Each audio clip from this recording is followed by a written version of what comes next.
Welcome to our channel. Today we how to back up your financial model with Excel Online step by step clearly.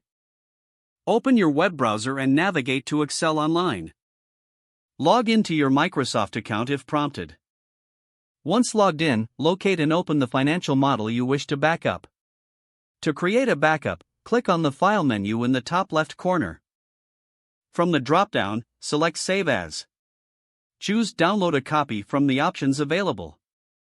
Select the format you want to save in, typically Excel workbook. Click on the Download button to save the file to your computer. Next, navigate to a cloud storage service of your choice, such as OneDrive or Google Drive. Sign in to your cloud storage account. Create a new folder for your financial models if necessary.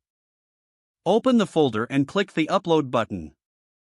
Select the file you just downloaded from Excel Online. Wait for the upload process to complete. Once the upload is finished, ensure the file is visible in your cloud storage. You can also share the backup file with relevant team members if needed. To confirm the backup, open the uploaded file directly from your cloud storage. Review the contents to ensure everything has been backed up correctly.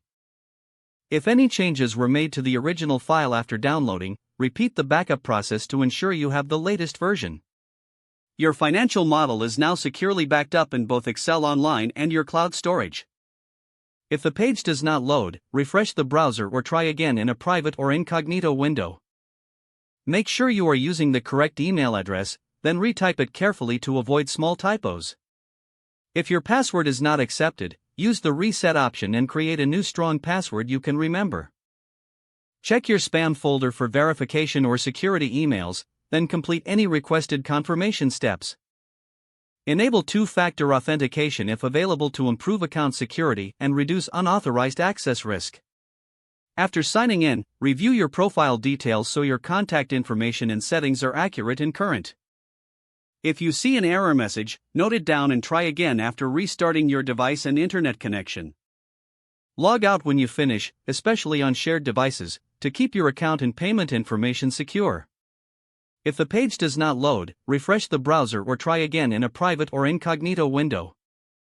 Don't forget to like this video and subscribe to our channel for more step-by-step tech guides.